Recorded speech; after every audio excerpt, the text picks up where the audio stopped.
Dawkins, please to the ring.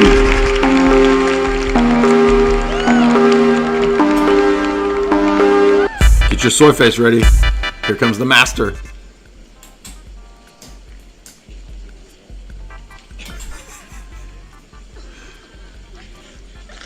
Well, of course, I'm over here. I'm just trying to suck the last drip of blood from the baby bottle. He's drinking a baby bottle with baby's blood in it. Right, and he wanted to suck the last drop of blood out before he came on to... Ah! That hurt my throat to do that.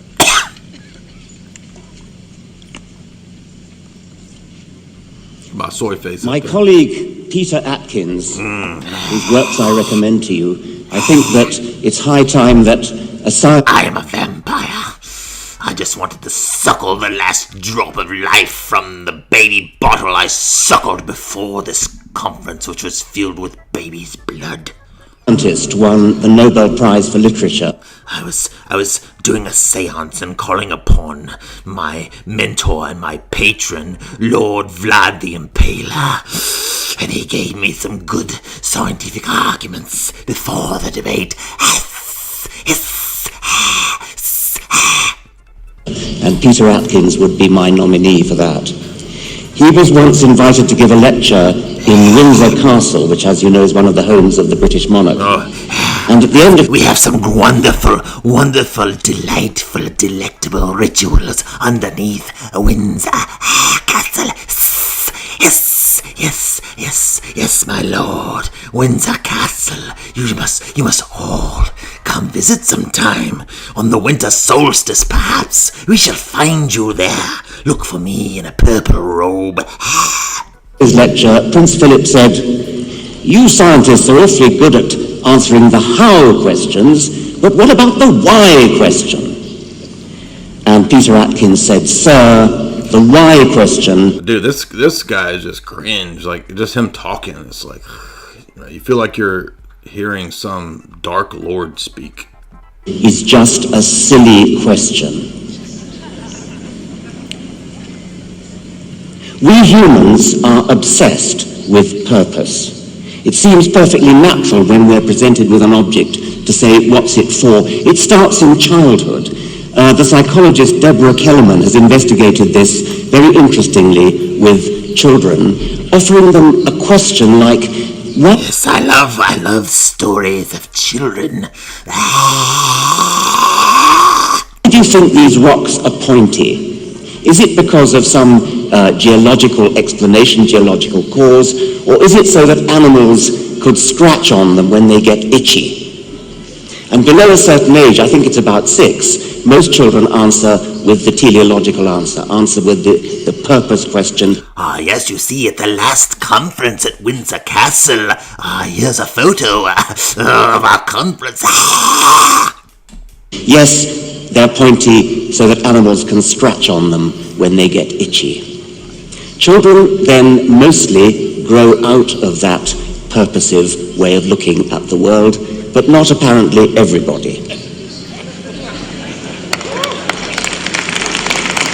Whoa, dude, yeah. Why, if you're a religionist, you're a child. Religious children. I love your children, by the way. In medieval times, I've got to try to work this. Who's good with iPads? I'm trying to get... Oh, here we are. Okay.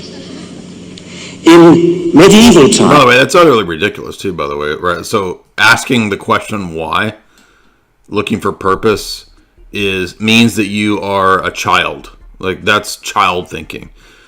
Like, this is literally low-tier, basic bitch level emotional appeal. Right? I mean, just the most stupid rhetorical level thing. Basically, he's saying, I'm not going to look for purpose in the world because I'm not a child. If you look for purpose, you're a child. That was his argument. Divines would look at living things and see purpose for human benefit in them. In the 19th century, the Reverend William Paley thought that the louse was an indispensable incentive to cleanliness. Savage beasts, according to an Elizabethan bishop, fostered human courage, and provided useful training for war.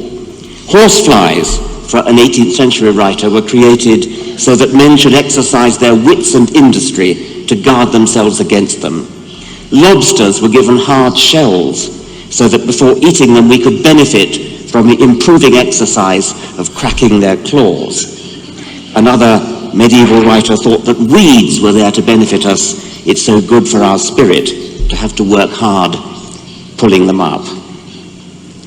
Now, it's not difficult to see that such people would also have found purpose in the physical world, in mountains. What's the purpose of a mountain? What's the purpose of a stream? We humans love to see purpose everywhere. And it's one of the great achievements of science, I think especially Darwin, but other scientists as well, to show that the impulse that we have to see purpose in anything doesn't work. And he did it not with the easy things like mountains. I mean, essentially any fool could see that mountains don't have a purpose. He did it with living things. And living things on the face of it have purpose written all over them. We look at a bird's wing, an engineer looks at a bird's wing, an albatross wing, say, and sees that it's perfectly designed for... I was actually looking for, I can't find it. I know that there's articles probably 10 years ago. Remember when Dawkins said that he thinks it's plausible that aliens put us here, right? So he was hyping and shilling for panspermia bullshit.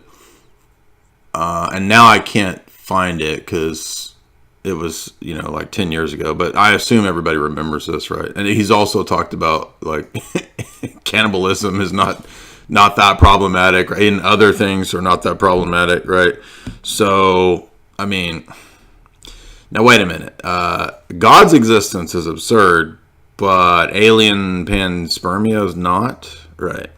The particular way of... If anybody can find, by the way, his old articles or the articles talking about him saying that alien life is plausible, panspermia or whatever, put it in the chat. I can't find that albatrosses have. Swifts have a different way. You look at an eye, you look at a heart, you look at a kidney. Everything looks designed.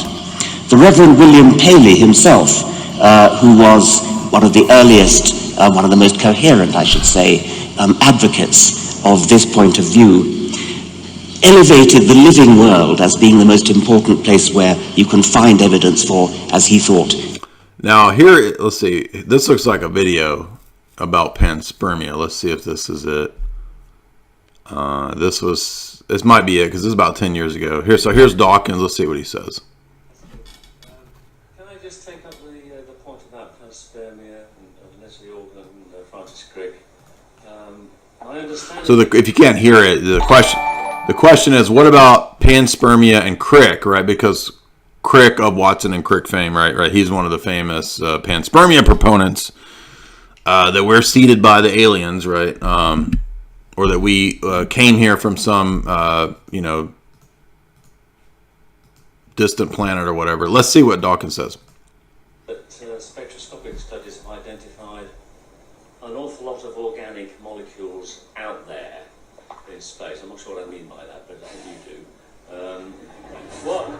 What conclusions? I mean, can we draw any conclusions from that? Except there's some chemistry going on out there, or are these molecules residues of chemistry that's gone on somewhere else? I don't have a feel for what it actually might mean. I'm trying not to read anything into it. Yes, I think if you mean, can we draw the conclusion that this is the residue of extinct life forms or something? Unfortunately, we can't do that. Yeah. I think what it means is that it's rather easier to make organic chemicals in the universe than perhaps had once been thought. And it had once been thought perhaps that even the making of organic chemistry on this planet was a rather rare event. Now from analysis of, actually not just spectroscopic, but also meteorites, there's a lot of organic chemistry about, organic chemistry simply meaning the chemistry of carbon. So there's a lot of carbon chemistry, and that means that when we're talking about the primeval soup on this planet, which is a soup in which there are, which is the soup of babies, right? Baby guts floating around. That's my favorite soup. Organic chemicals, that becomes an easy thing to postulate because there are organic chemicals all over the universe. It still remains difficult to postulate the origin of life, which is the origin of the first self-replicating molecule. But All right, so that doesn't really. Here he says, "I'm accused of promoting panspermia." How did that start? So apparently he just says that it's possible. But I know there's a thing about him saying, oh yeah, he said, here it is, 2014. Dawkins says that an alien origin for life is an intriguing possibility. Anyway, that doesn't matter. Who cares what he thinks about it? The point is just that he'll say aliens are rational, but God's existence isn't.